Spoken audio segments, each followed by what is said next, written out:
आज 1 फेब्रुवारी 2026 रोजी केंद्रीय अर्थमंत्री निर्मला सीतारामन यांनी भारताचा 2026-27 आर्थिक वर्षाचा केंद्रीय अर्थसंकल्प संसदेमध्ये सादर केलाय। हे त्यांचे 9वे सलग बजेट आहे। अर्थसंकल्प सामान्य माणसांच्या जीवनात सुधारणा करण्यावरही लक्ष केंद्रित करतो, जसे की रोजगार, कौशल्य विकास, कृषी, आरोग्य आणि तंत्रज्ञान क्षेत्रातील गुंतवणूक। या अर्थसंकल्पातील अशा 10 तरतुदी आहेत ज्याचा थेट परिणाम सामान्य माणसाच्या खिशावर आणि दैनंदिन जीवनावर होणार आहे। यामधील सर्वात पहिली तरतूद ही आहे कॅन्सरची औषधं स्वस्त करण्यात येणार आहे।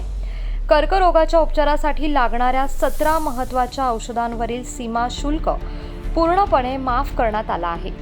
त्यामुळे ही महागडी जीवनरक्षक औषधं आता सर्वसामान्यांना कमी किमतीत उपलब्ध होतील। दुसरी तरतूद, घरगुती वापराचे इलेक्ट्रॉनिक स्वस्त करण्यात येणार आहे। तिसरी तरतूद, जिल्हा रुग्णालयात 50% जास्त सोयी उपलब्ध करून देण्यात येणार आहे। सामान्य माणसाला तातडीच्या उपचारासाठी खासगी रुग्णालयात धाव घ्यावी लागू नये म्हणून सर्व जिल्हा रुग्णालयांमधील इमर्जन्सी आणि ट्रॉमा केअर केंद्रांची क्षमता 50% वाढवली जाणार आहे। चौथी तरतूद, महाराष्ट्रातील प्रवाशांसाठी सर्वात महत्त्वाचे म्हणजे मुंबई-पुणे हायस्पीड रेल्वे कॉरिडॉर विकसित केला जाणार आहे। त्यामुळे या 2 शहरांमधील प्रवासाचा वेळ अत्यंत कमी होईल आणि प्रवास सुखकर होईल।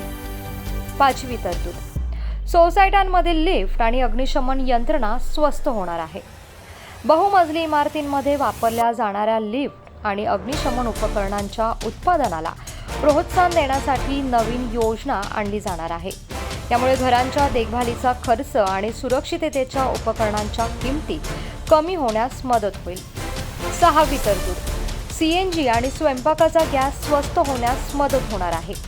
बायोगॅस मिश्रित CNG वरील उत्पादन शुल्कातून बायोगॅसचे मूल्य वगळण्यात आले आहे। यामुळे पर्यावरणपूरक CNG आणि बायोगॅस इंधन स्वस्त होण्यास मदत होईल। सातवी तरतूद, तरुणांसाठी 5,000 रुपये महिना विद्यावेतन लागू करण्यात येणार आहे। देशातील टॉप कंपन्यांमध्ये तरुणांना प्रशिक्षणाची संधी दिली जाईल, ज्यामध्ये त्यांना दरमहा 5,000 रुपये विद्यावेतन दिले जाईल। यामुळे पदवीधर तरुणांना आर्थिक मदतीसह कामाचा अनुभव देखील मिळेल। आठवी तरतूद, आयकर भरण्याच्या कटकटीतून सुटका होणार आहे। नवीन आयकर कायदा 2025 अधिक सोपा करण्यात आला आहे।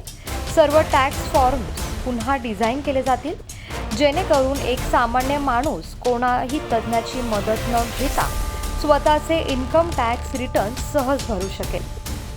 नववी तरतूद, स्वस्त औषधांसाठी नवीन संस्था लागू करण्यात येणार आहे। देशात स्वस्त दरात बायोलॉजिक औषधं तयार व्हावी यासाठी 10,000 कोटींची बायोफार्मा शक्ती योजना आणली जाणार आहे।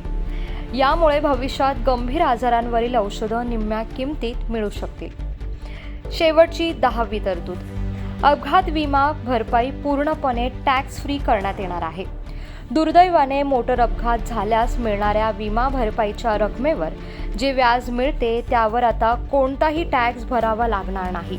ही संपूर्ण रक्कम पीडित कुटुंबाला मिळेल। थोडक्यात सांगायचे तर या अर्थसंकल्पाने आजारपणाचा खर्च कमी करणे, घरांची सुरक्षितता स्वस्त करणे आणि प्रवासाच्या सोयी वाढवणे यावर जास्त भर दिला आहे।